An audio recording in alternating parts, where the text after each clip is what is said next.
하나님의 말씀을 보도록 하겠습니다. 하나님께서 오늘 우리에게 주시는 말씀은 누가복음 18장 9절에서 14절까지 말씀입니다.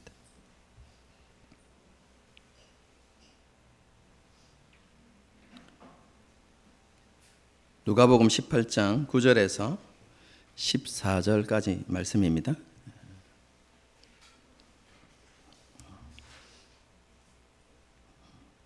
한 절씩 교독하시겠습니다. 제가 먼저 읽습니다.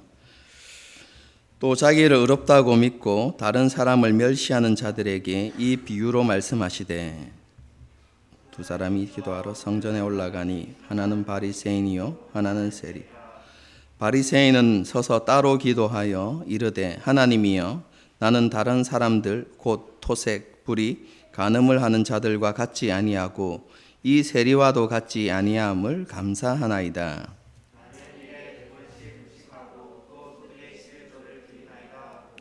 세리는 멀리 서서 감히 눈을 들어 하늘을 쳐다보지도 못하고 다만 가슴을 치며 이르되, 하나님이여 불쌍히 여기소서, 나는 죄인이로소이다 하였느니라. 너에게 이르노니 이에 저 바리새인이 아니고 이 사람이 의롭다 하심을 받고 그의 집으로 내려갔느니라. 무릇 자기를 높이는 자는 낮아지고 자기를 낮추는 자는 높아지리라 하시니라. 아멘. 오늘 우리가 살펴볼 말씀은 바리새인과 세리의 기도라는 제목으로 너무나 잘 알려진 비유입니다. 이 오늘 본문의 말씀은요, 일반적으로 끈질긴 기도를 말하는 것이라고 여겨지는 불의한 재판관 비유에 이어서 나오는 이야기이고, 그리고 내용을 보아도 성전에서 기도하는 그 내용이 포함되어져 있기 때문에 이 비유 역시 기도에 관한 것이다 라고 생각하는 경우가 많습니다. 특별히 기도하는 사람의 마음가짐과 태도에 대해서 이야기하는 것이다 라고 이해하는 경우가 많은 것이죠. 그런데요, 이러한 본문에 대한 이해는 잘못된 것입니다. 본문이 주고자 하는 교훈과 거리가 있는 것이죠. 지난주 살펴보았던 불의한 재판관 비유도 마찬가지라고 말씀드렸죠. 그 비유는 끈질긴 기도, 그렇게 하나님 앞에 포기하지 않고 기도하면 하나님의 응답을 반드시 받게 된다라는 것을 말하는 비유가 아니다, 이렇게 말씀을 드렸죠. 불의한 재판관 비유는요, 마지막 때에 공의로우신 하나님을 신뢰하고 그 하나님께서 모든 악과 불의에 대해서 반드시 심판하실 것이라는 것을 믿고 마지막 때에 하나님께서 원하시는 삶, 하나님 나라와 의를 구하는 삶을 살아야 한다라는 것을 말씀해 주는 비유다. 제가 그렇게 말씀을 드렸죠. 여러분, 오늘 비유도 마찬가지입니다. 기도하는 사람의 마음가짐과 태도에 대해서 말하는 것이 아니라, 예수님께서 이 비유를 통해서 특별히 주시고자 하는 교훈이 따로 있습니다. 여러분, 이 비유뿐만 아니라요, 우리가 정말로 잘못 이해하는 비유들이 너무 많습니다. 다음에 제가 달란트 비유를 설교할 건데요, 여러분 그때 그 비유를 듣게 되면 우리가 얼만큼 이 달란트 비유에 대해서 잘못 알고 있었는가 하는 것을 알게 될 것입니다. 그리고 그 설교를 듣게 되면 교회에서 하고 있는 달란트 잔치가 얼마나 잘못된 것인가도 여러분 알게 될 것입니다. 아마 충격을 받는 사람들이 있을 거라고 생각합니다. 와, 내가 본문을 이렇게 잘못 알고 있었다고? 이렇게 여러분 생각되는 일들이 일어날 것입니다. 여러분, 오늘 본문도 잘못 이해하는 본문 중에 하나입니다. 여러분, 이 본문을 우리가 조금만 자세히 읽어보면 이 본문이 주는 교훈이 무엇인가에 대해서 가이드라인이 있다는 것을 알게 됩니다. 그 가이드라인이 무엇이냐면 9절 말씀입니다. 다시 한번 읽어보겠습니다. 또 자기를 의롭다고 믿고 다른 사람을 멸시하는 자들에게 이 비유로 말씀하시다. 예수님께서 기도에 대해서 말씀하시고자 하는 게 아니라, 그렇죠? 교훈을 주시고자 하는데 어떤 사람들에게요? 자기를 의롭다고 믿는 사람들, 그리고 그러한 교만한 마음 속에서 다른 사람을 멸시하는 자들에게 어떠한 교훈을 주시기 위해서 이 비유를 가져왔다라고 분명히 말씀하십니다. 여러분, 이게 이 비유를 이해하는 가이드라인입니다. 여러분, 이것을 딱 자세히 읽고 나면요, 뒤에 비유를 읽지 않아도 짐작할 수 있죠. 하나님께서 그런 교만한 사람들, 거만한 마음을 가진 사람들을 책망하시는 내용, 그리고 그들이 받게 되어지는 그 결과가 어떤 것인가, 이런 것에 대해서 말씀하시겠구나, 여러분, 이렇게 짐작해 볼 수 있는 것이죠. 이해가 되십니까? 그럼 성경을 읽을 때, 그렇죠? 제발, 그렇죠? 하나만 딱 떼가지고 읽지 마시고요, 전후 문맥을 잘 살펴가면서 한 구절 한 구절 그 의미들을 우리가 묵상해 가면, 그렇죠? 우리가 잘 하나님 말씀을 잘못 이해하는 그런 위험에 빠지지 않을 수 있다. 여러분, 이것을 좀 기억하셨으면 좋겠습니다. 오늘 본문의 말씀도 마찬가지 있죠. 예수님께서 미리 가이드라인을 주셨음에도 불구하고, 그럼 그것을 주의하지 않고 비유만 살펴보기 때문에, 그죠? 비유가 주는 교훈에서 벗어나는 그런 오류를 이렇게 범하게 되는 것이죠. 우리는 먼저, 그죠? 이 교훈이 자기를 의롭다고 믿고 다른 사람을 멸시하는 자들에게 주시는 교훈이다라는 것을 먼저 전제하면서 이 비유를 살펴보도록 하겠습니다. 그럼 이 비유에는 두 사람이 등장합니다. 첫 번째는 바리새인이고, 그렇죠? 또 다른 사람은 세리입니다. 이 두 사람이 기도하기 위해서 성전으로 올라갔습니다. 바리새인은, 그렇죠? 다른 사람과 조금 멀리 떨어져서 하나님께 기도했습니다. 여러분, 바리새인들이 이렇게 따로 서서 사람들과 떨어져서 기도하는 이유가 무엇인 줄 아십니까? 여러분, 이것은 단순히 비유이긴 하지만 그 당시에 실제로 일어나고 있었던 모습을 예수님께서 예로 드신 것입니다. 바리새인들은 성전에 올라가면 다른 사람들, 무리와 조금 따로 떨어져서 하나님께 기도했습니다. 이유가 무엇일까요? 정결하지 않은 사람들, 부정한 사람들과 있을 접촉을 피하기 위해서.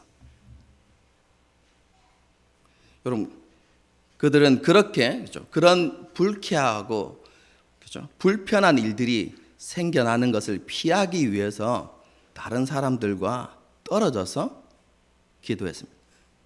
여러분, 이런 행동의 전제에는 뭐가 깔려 있습니까? 나는 부정하지 않다. 그렇죠? 모습 하나에만 보아도, 그죠? 스스로가 의롭다고 생각하는 그런 모습이 이렇게 나타나고 있는 것이죠. 그리고 이렇게 따로 떨어져서 바리새인이 다른 사람이 들을 수 있도록 큰 소리로 기도하죠. 그럼 11절과 12절의 말씀입니다.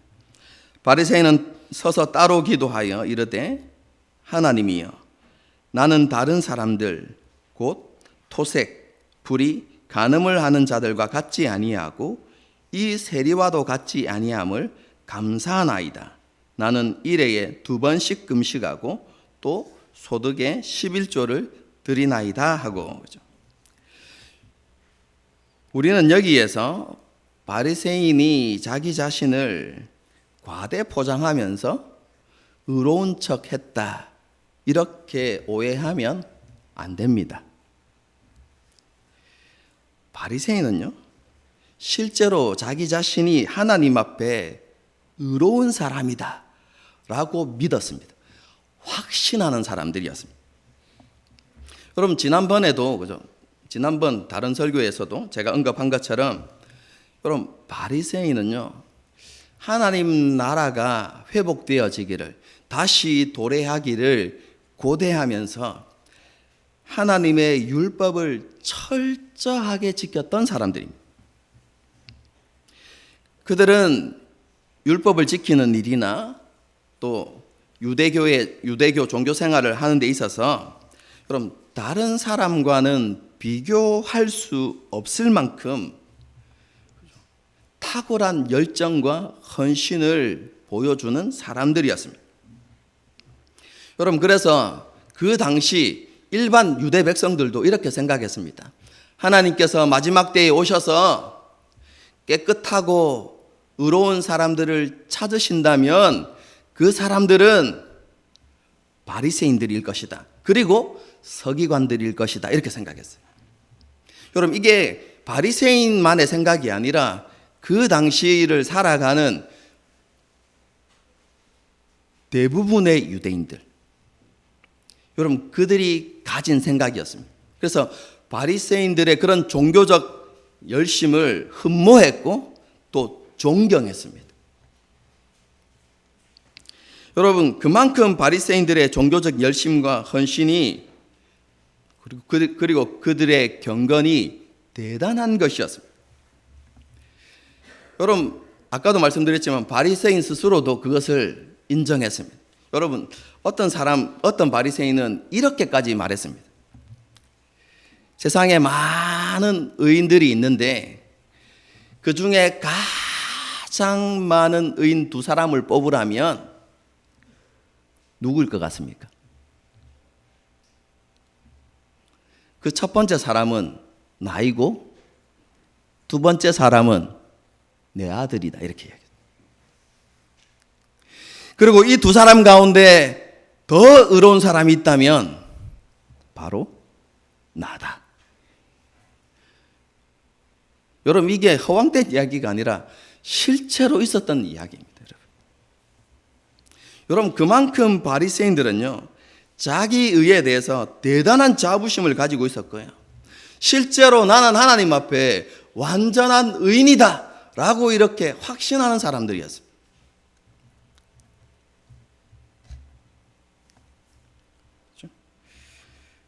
이런 바리새인의 기도의 내용이 나타나죠. 바리새인이 뭐라고 이야기합니까? 나는 다른 사람들과 같지 않음을 감사합니다, 이렇게 이야기하죠. 여러분, 그런데 여기에서 다른 사람이라고 이야기할 때 우리는 이렇게 생각하기 쉽죠. 11절 보십시오. 바리새인은 서서 따로 기도하여 이르되 하나님이여, 나는 다른 사람들 곧 토색, 불의, 간음을 하는 자들과 같지 아니하고, 이렇게 되어 있기 때문에 다른 사람들이란, 그렇죠? 토색, 불의, 간음하는 사람들과 나는 같지 않음을 감사합니다, 이렇게 말하는 것처럼 보이죠. 여러분, 그렇지 않습니다. 여기서 말하는 다른 사람들이란 어떤 사람들이냐면요, 바리새인 자기들과 같이 하나님을 향하여서 혹은 유대교를 향하여서 헌신하지 않는, 열정을 다하지 않는 다른 모든 사람들입니다. 이것은요, 자기 자신이 철저하게 다른 사람들하고 다른 모든 사람들과 다르다는 것을 주장하는 것입니다. 그리고 그 다른 사람들은 어떤 사람들이냐면 토색, 뭡니까? 속여서 빼앗는 강도들, 이런 개념이거든요. 그리고 거짓말하는 사람들,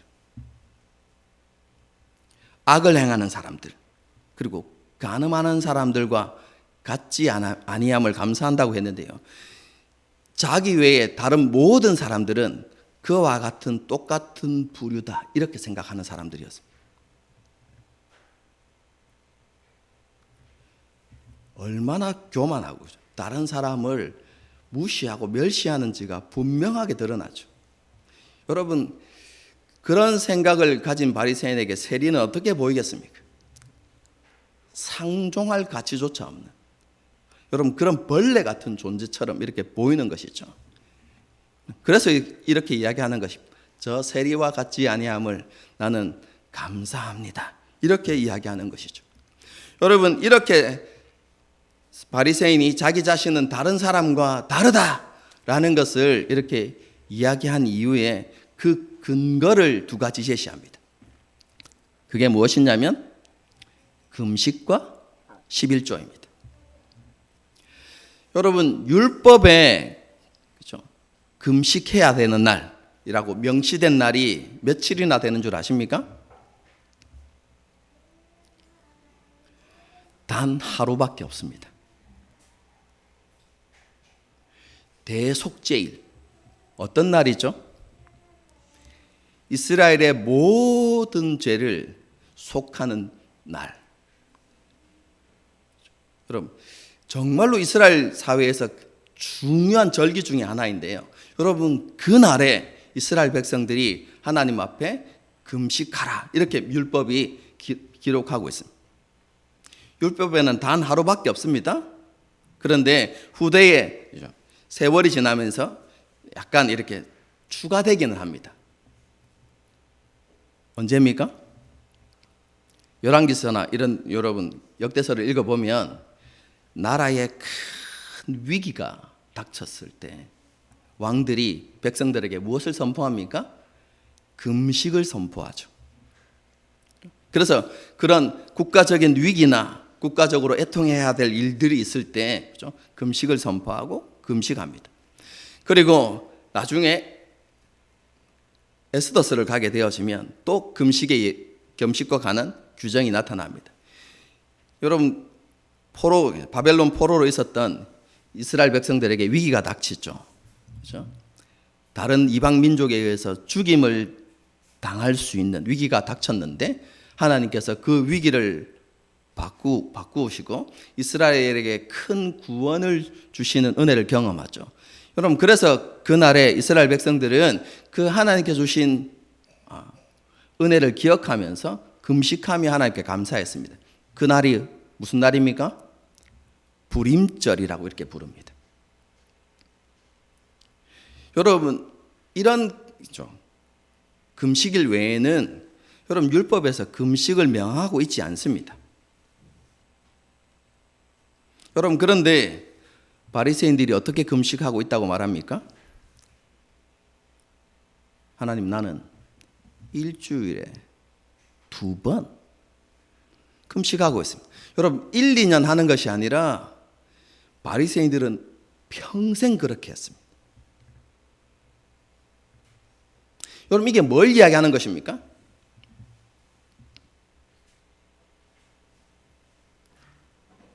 나의 열심은, 주님을 향한 나의 헌신은, 하나님을 향한 나의 헌신은 율법을 뛰어넘는 것입니다. 이렇게 이야기하는 것입니다.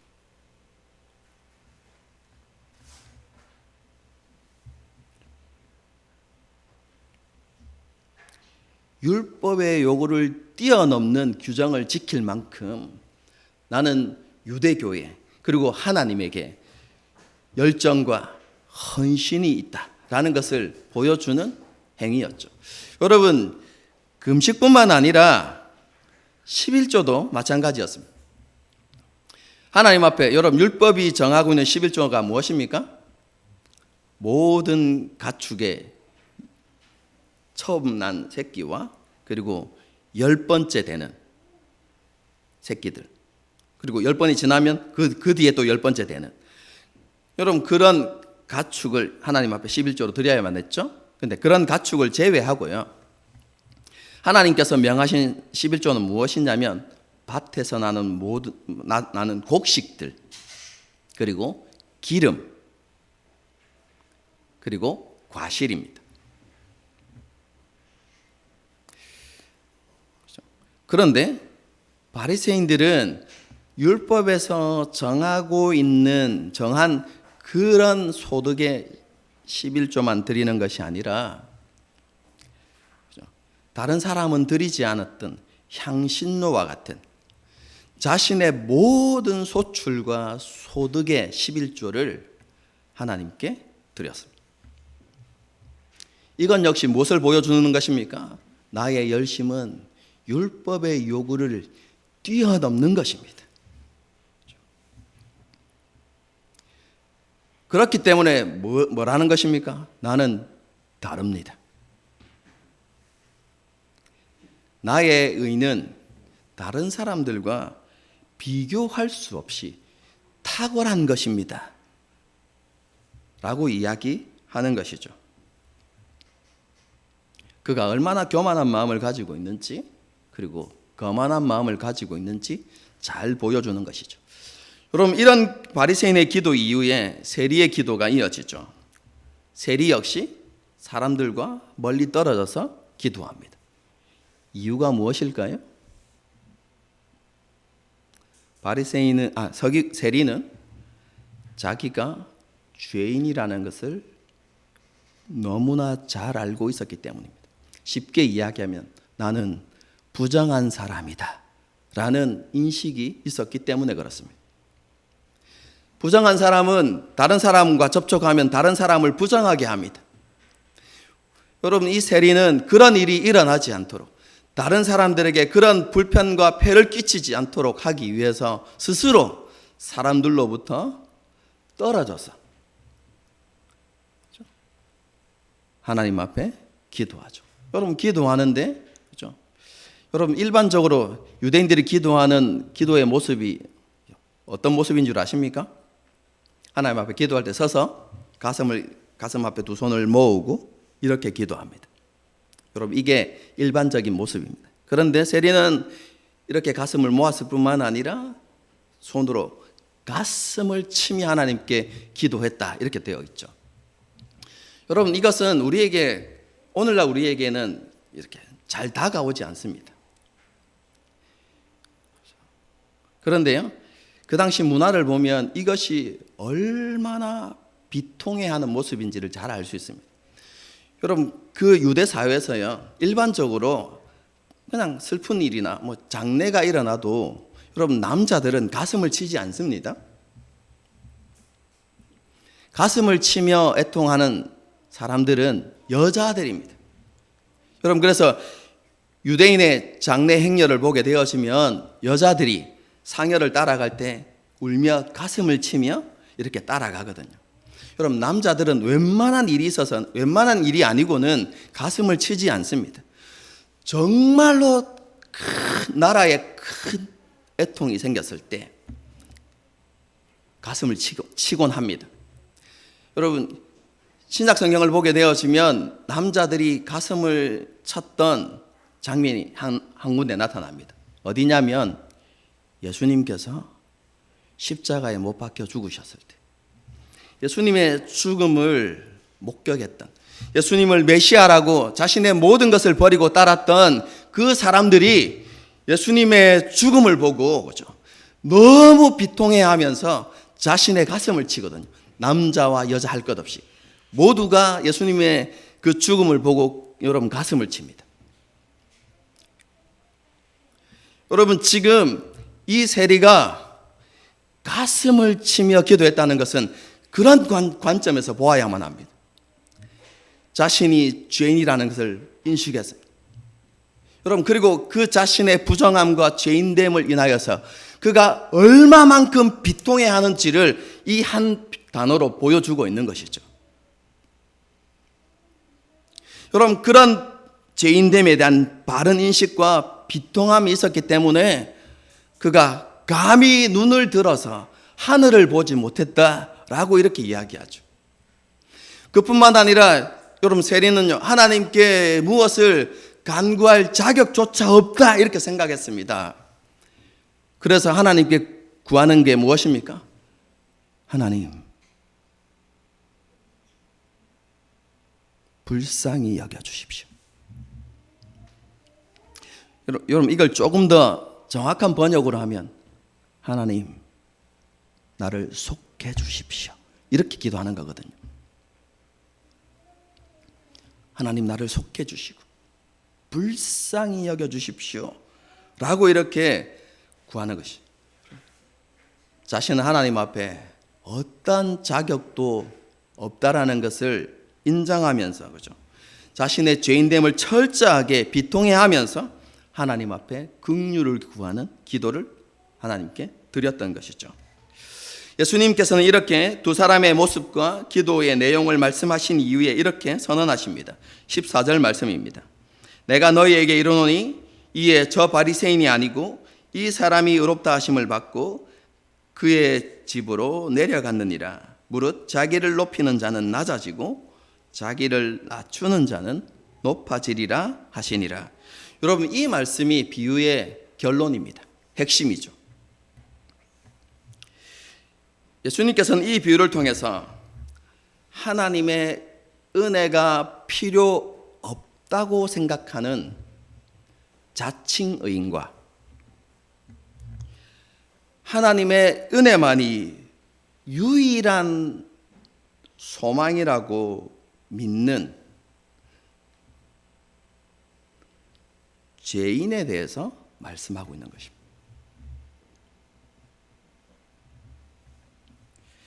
여러분, 바리새인들은 제가 조금 전에도 말씀드렸지만 자신의 노력으로 하나님께서 요구하시는 의에 이를 수 있다고 믿었습니다. 자신의 노력으로 하나님의 나라에 들어가고 하나님의 백성이 될 수, 구원받을, 쉽게 이야기하면 구원받을 수 있다고 믿었던 것이죠. 여러분, 그렇기 때문에 하나님의 은혜가 필요 없는 것이죠. 스스로 할 수 있는데요. 이에 반해서 세리는 어떻습니까? 자신은 하나님께 구원받을 자격이 없는 죄인 중에 죄인이라는 것을 그는 알고 있었습니다. 그리고 하나님께 어떠한 것도 구할 자격이 없다는 것도 알고 있었죠. 그로 인해서 그는 애통해야 하고, 그죠? 아니, 애통을 넘어서 정말로 비통해하는 그런 마음이 있었죠. 자기 힘으로 하나님께서 요구하시는 의에 이룰 수 없다는 것을 너무나 잘 알고 있었어요. 그래서 그에게 유일한 소망은 무엇입니까? 하나님께서 자신을 긍휼히 여겨주셔서 은혜를 베푸시는 것. 여러분, 그것만이 유일한 소망이라는 것을 세리는 알았던 것이죠. 여러분, 그래서 하나님 앞에 긍휼을 베풀어 달라고 기도했던 것입니다. 여러분, 결과가 어떻게 되었습니까? 자기 일을 자랑하는 바리새인은 하나님께 의롭다 하심을 받지 못했고, 자신의 죄인임을 알고 비통해하면서 긍휼을 구했던 세리는 하나님의 의롭다 하심을 받았다는 것입니다. 이게 결론입니다. 여러분, 여기에서 의롭다 하심을 받았다라는 것은 하나님께서 값없이 베풀어 주시는 구원을 가리키는 것입니다. 그래서 이해하기 쉽게 이야기하면 바리새인은 구원받지 못했지만 세리는 하나님의 은혜로 구원을 받았다는 것이죠. 세리는 하나님의 의롭다 하심을 입어서 하나님의 임재와 다스림 안에서 하나님과 교제하며 살아갈 수 있는 특권을 부여받은 것입니다. 하나님 나라의 백성으로서 살아갈 수 있는 자격을 얻었다는 것이죠. 본문에서 설명을 드렸는데요. 오늘 본문에 나와 있는 이 비유는요, 하나님께 기도할 때의 마음가짐과 자세가 어떠해야 되는지에 대해서 가르치는 것이 아닙니다. 누가 하나님 나라에 들어갈 수 있는가에 대해서 가르치는 것이 오늘 본문의 비유입니다. 어떤 사람이 하나님 나라에 들어갈 수 있습니까? 자기 의는 누더기와 같다는 사실을 아는 사람. 자신이 죄인 중에 죄인임을 인정하고 그것을 비통해하는 사람. 그리고 은혜로만 하나님 앞에 설 수 있다는 것을 알고 그것을 고백하는 사람. 여러분, 그 사람이 하나님 나라에 들어갈 수 있다는 것을 오늘 본문이 우리에게 가르쳐 주고 있는 것이죠. 여러분, 이것은 비유이지만 예수님의 공생의 사역 중에 실제로 일어난 일들이었죠. 여러분, 계속해서 그죠? 예루살렘에서 가버나움에서 예루살렘으로 올라가는 예수님의 여정을 우리가 살피면서 그죠? 계속해서 지금 강조하고 있는 게 뭡니까? 몇 주 동안 우리가 집중해서 살펴보았던 게 무엇이죠? 예수님과 함께 먹고 마시며 즐겼던 죄인과 세리와 창기들, 그런데 그것을 비난했던 바리새인들. 여러분, 그것과 관련되어진 여러 가지 비유들이 계속해서 나오죠. 잃어버린 양 비유부터 시작해서 문화 비유, 열 드라크마 비유, 그리고 탕자 비유, 이런 비유들이 계속해서 이어지는데 이것이 그 사건과 관련이 있다고 말씀드렸죠. 여러분, 오늘 이 비유도 마찬가지입니다. 예수님께서 하나님의 나라를 선포하시고, 그렇죠? 은혜의 복음을 선포하실 때 그 복음을 감사함으로 받아들였던 사람들이 누구입니까? 죄인과 세리와 창기들이었습니다. 그리고 그렇게 하나님 나라의 복음을 받아들이는 사람들을 예수님께서 초대하셨죠. 잔치의 자리에. 그래서 그들은 예수님과 함께 먹고 마시, 그렇죠? 예수님이 주시는 기쁨에 참여할 수 있었습니다. 구원을 상징적으로 보여주는 것이죠. 여러분, 그들이 그러한 은혜를 누릴 수 있었던 이유가 무엇입니까? 여러분, 그것은 하나님의 은혜를 있는 그대로 받아들였기 때문에 그렇습니다.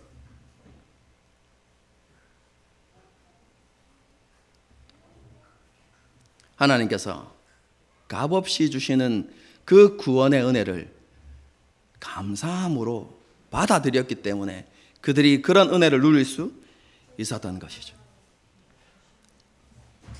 여러분, 저와 여러분이 구원받은 이유도 거기에 있습니다. 우리가 하나님의 백성이 된 것, 하나님의 자녀가 된 것도 이와 같은 원리입니다. 우리가 하나님의 백성이 될 수 있었던 것은 우리의 의로움이나 공로 때문이 아닙니다. 이것은 오직 하나님의 은혜로 되어진 것입니다. 여러분, 이것을 의의 개념으로 이야기하면 이런 의미가 됩니다. 저와 여러분이 하나님의 긍휼하심을 받아서 의롭다 하심을 얻었습니다. 여러분, 의롭다 하심을 얻었다라는 개념은 하나님과의 관계에 초점이 맞춰집니다. 우리는 이전에 불의한 자들이었기 때문에 하나님과 아무런 관계 없는 사람들이었습니다. 하나님과 원수된 삶을 살았죠. 여러분, 그런데 하나님께서 우리를 의롭다 하셨다. 그래서 우리가 의롭다함을 받았다라는 것은 이제 우리가 멀리 있는 사람이 아니라 하나님 안에 들어왔다는 것입니다. 하나님의 임재 안에, 그리고 하나님의 다스림 안에 들어와서 이제 하나님과 우리가 교제하며 살아갈 수 있는 특권을 누리게 되었다라는 의미가 바로 의롭다함을 받았다는 것에 여러분 포함되어져 있는 것입니다. 우리는 언제든지 거룩하신 하나님 앞에 나아가서 하나님과 교제하고 하나님께 은혜를 구할 수 있는 특권을 받았다는 것입니다. 하나님의 임재 가운데서 하나님의 약속을 따라서 하나님과 동행할 수 있는 특권을 부여받은 것, 여러분, 그것이 의롭다함을 받은 것에 여러분 포함되어져 있는 은혜입니다. 여러분, 그런데 이렇게 주어진 특권은 변하지 않습니다. 우리의 어떠함에 따라서 이 은혜가 깨어지는 게 아닙니다. 우리에게 주어진 이 특권이 여러분 사라지거나 소멸되는 게 아닙니다. 우리는 언제든지 하나님 앞에 나가서 하나님과 교제하고 하나님께 은혜를 간구할 수 있습니다. 여러분, 그런데 중요한 것은 특권은 있지만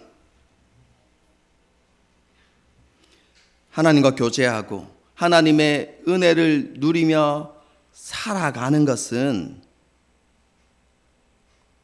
모두가 누릴 수 있는 은혜는 아닙니다. 어떤 사람이 그 은혜를 누리며 살아갈까요? 여러분, 그것은요, 하나님께서 요구하시는 삶을 살아가는 사람들, 그럼 그런 사람들이 하나님께서 우리에게 주신 그 모든 은혜들을 실제로 경험하며 누리며 살아가게 되는 것이죠. 그러면 하나님께서 우리에게 요구하시는 삶의 모습이 무엇일까요? 여러분, 미가서를 보면 아주 간단하게 딱 정리해 놨습니다. 미가서 6장에 보면 이런 말씀이 있습니다. 사람아, 주께서 선한 것이 무엇임을 내게 보이셨나니, 가르쳐 주셨다는 겁니다. 그게 뭡니까? 여호와께서 내게 구하시는 것은 오직 공의를 행하며 인자를 사랑하며 겸손하게 내 하나님과 함께 행하는 것이 아니냐. 너무 명확하죠. 공의를 행하고 인자를 사랑하고 겸손히 하나님과 동행하는 것. 이 세 가지라는 것입니다. 공의로우신 하나님처럼 하나님의 자녀들은 정직하게 행하고 하나님 보시기에 옳은 것을 선택하고 그것을 추구하고 그리고 세상 가운데서 진실된 삶을 살아가야 한다는 것이죠. 우리의 삶 가운데 거짓이 없어야 한다는 것입니다. 그것뿐만 아니라 예수님께서 하나님 사랑과 같은 계명이라고 말씀하셨던 내 이웃을 내 몸과 같이. 그렇죠? 여러분, 그 미가서를 그대로 표현하면 어진 마음을 가지고 사람들을 사랑하며 이런 개념이거든요. 그것을 율법의 표현대로 바꾸면 내 이웃을 내 몸같이 사랑하는. 특별히 그렇죠? 우리가 계속해서 살펴보고 있는 것처럼 지극히 작은 자들에게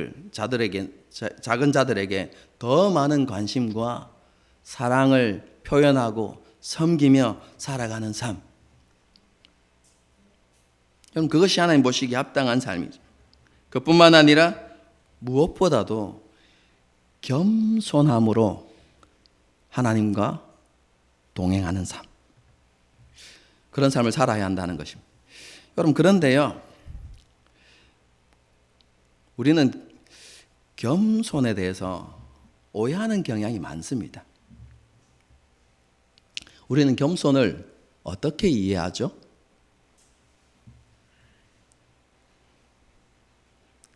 오늘 본문에 있는 표현을 빌려서 대부분 다 그렇죠? 이렇게 생각합니다. 자기 자신을 낮추는 것. 그럼 그것을 겸손이라고 생각하지 않습니까? 여러분, 그런데요, 그것은 겸손에 대해서 오해하는 것입니다. 성경이 말하는 겸손은 그런 게 아닙니다. 그럼 자기 자신을 낮추려고 하는 것, 여러분, 그것은 교만의 또 다른 표현이다 이렇게 말할 수 있어요.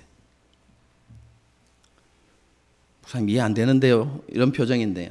여러분 한번 생각해 보십시오. 내가 나를 낮추어야 하겠다. 그럼 그 생각은 어디에서부터 출발합니까? 높아짐. 내가 높아져 있다고 생각하기 때문에 내가 낮춰야 되겠다 이렇게 생각하는 것이. 여러분, 교만에서 출발하는 겁니다.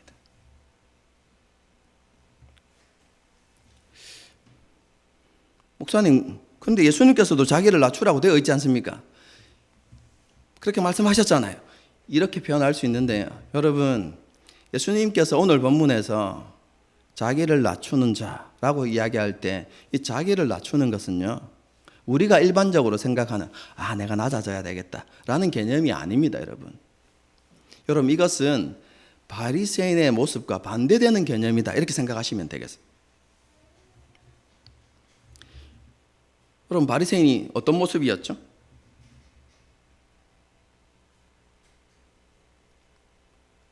자신보다 의로운 사람은 없다. 내가 최고 의인이다. 이렇게 생각했죠. 여러분, 반대의 개념은 무엇입니까? 나는 좀 덜 의인이다. 아닙니다, 여러분. 나는 죄인 중에 죄인이다. 여러분, 이게 겸손입니다. 여러분, 세리의 모습을 한마디로 딱 이야기하면 이것입니다. 나보다 더한 죄인은 없다.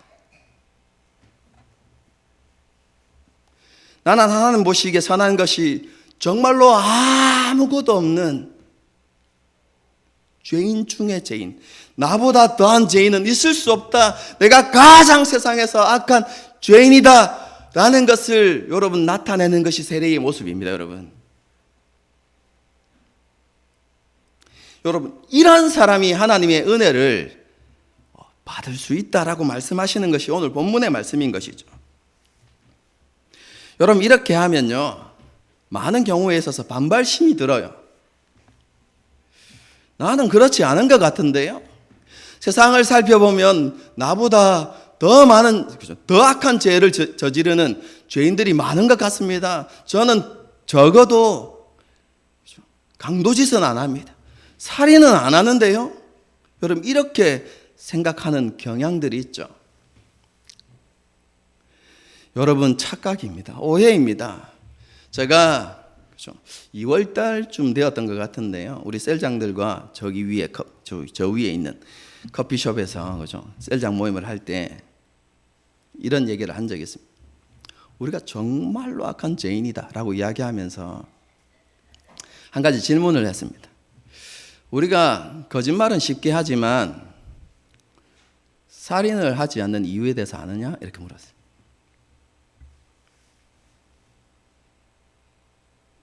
여러분, 거짓말은 하잖아요. 그죠? 안 합니까? 쉽게 하잖아요. 그런데 우리는 살인은 하지 않습니다. 이유가 뭘까요? 우리가 선해서요? 아니요. 법이 있어서 그렇습니다.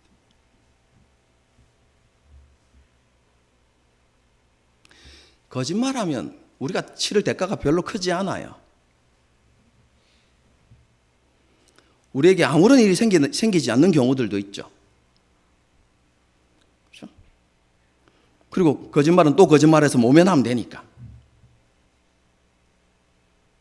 여러분, 그런데요, 살인을 저지르게 되면 대가가 따라오죠.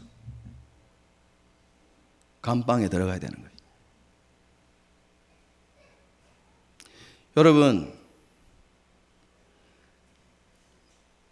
법이란 전제를 벗어버리고 한번 생각해 보십시오.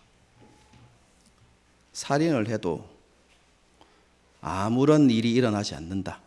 법적인 제재가 없다. 마음껏 살인해도 되는 세상, 법이 없는 세상을 여러분 살아가고 있다고 한번 생각해 보십시오. 우리가 살인 안 할 것 같습니까? 여러분, 정말로 악에 바치는 일이 생겼다고 생각해 보십시오. 그 사람을 죽이면, 저 사람만 죽이면 내 인생이 행복할 것 같다.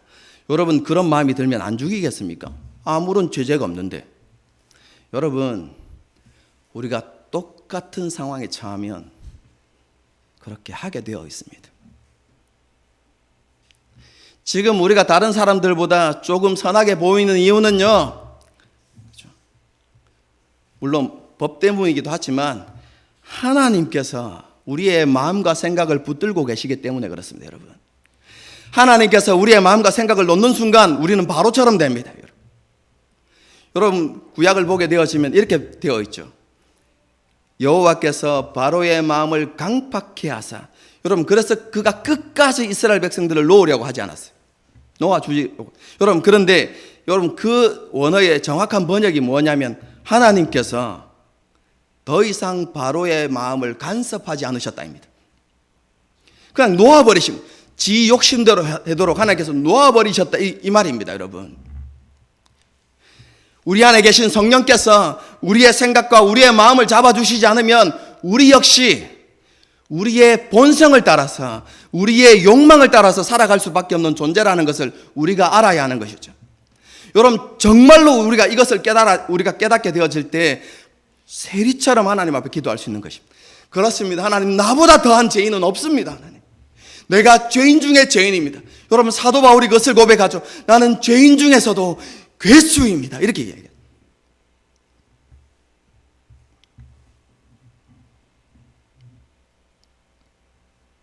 여러분, 참된 겸손은요, 이것을 고백하는 사람입니다.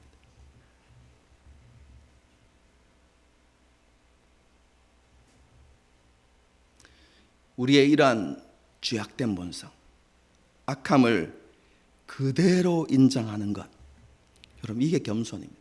여러분, 그래서 어떤 학자는요, 겸손은 자기의 자리를 지키는 것이다, 이렇게 이야기합니다.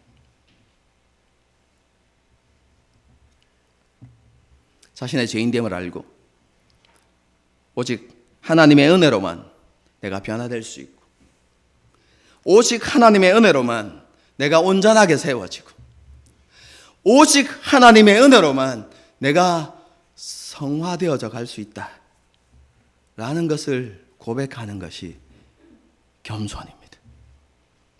하나님의 은혜가 없으면 나는 아무것도 아닙니다 라고 고백하는 것이 겸손인 것입니다.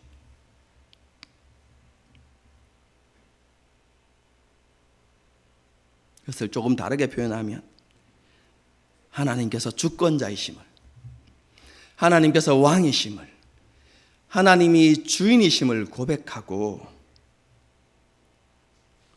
내가 옳은 것이 아니라 하나님께서 옳으십니다, 이것을 인정하고 하나님께서 말씀하실 때 자기 생각을 내려놓고 아멘, 그렇습니다, 여러분, 이렇게 고백하는 것이 겸손입니다.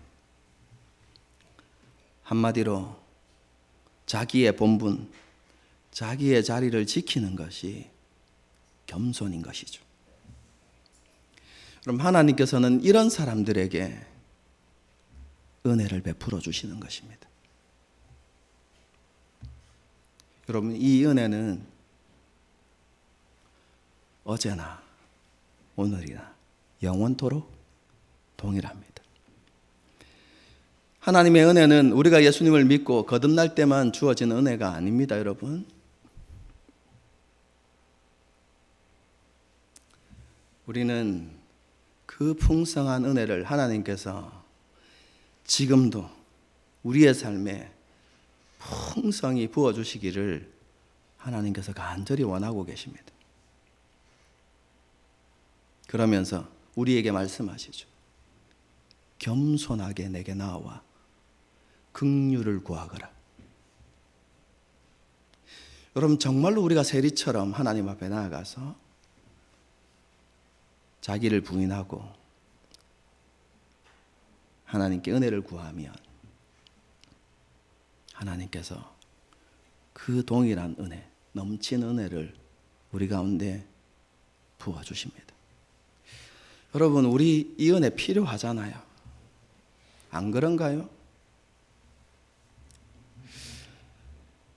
세상 살아가는 게 힘들지 않습니까? 그 세상을 당당하게 살아갈 은혜가 필요하잖아요. 세상을 살아가다 보면 우리의 자존심이 구겨질 때가 얼마나 많습니까? 그런데 그런 무너진 자존심을, 자존감을 세워줄 은혜가 필요하잖아요.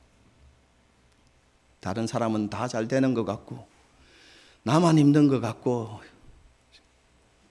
내 인생은 왜 이런가 그렇게 생각이 되어질 때 나를 붙들어줄 은혜가 필요하지 않습니까, 여러분?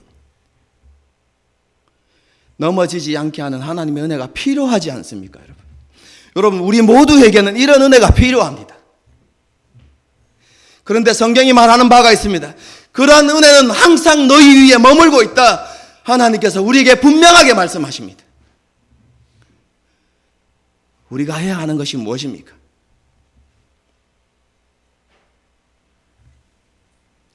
우리가 아무런 자격 없던 자라는 것을 하나님 앞에 깨닫고 하나님 앞에 나아가서 긍휼을 구하는 것입니다.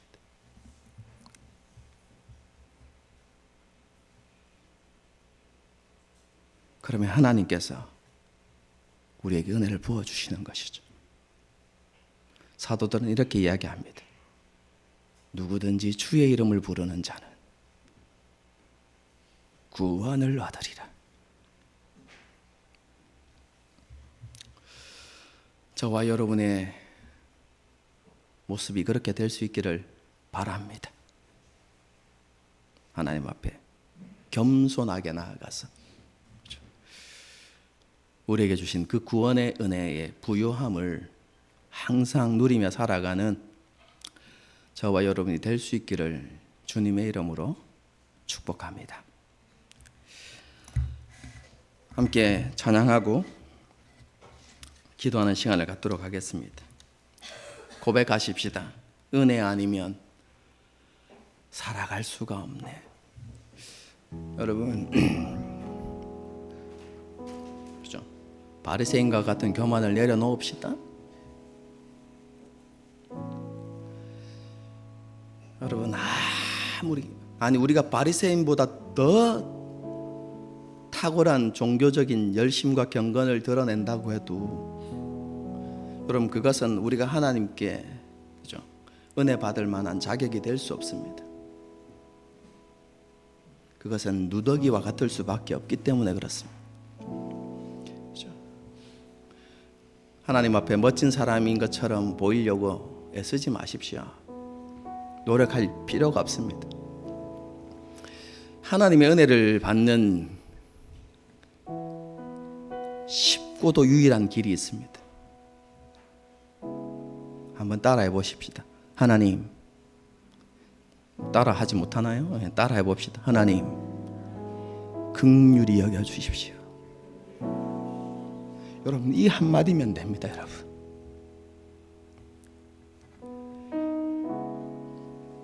그러한 고백으로 이 찬양을 부르고 함께 기도하는 시간을 갖도록 하겠습니다.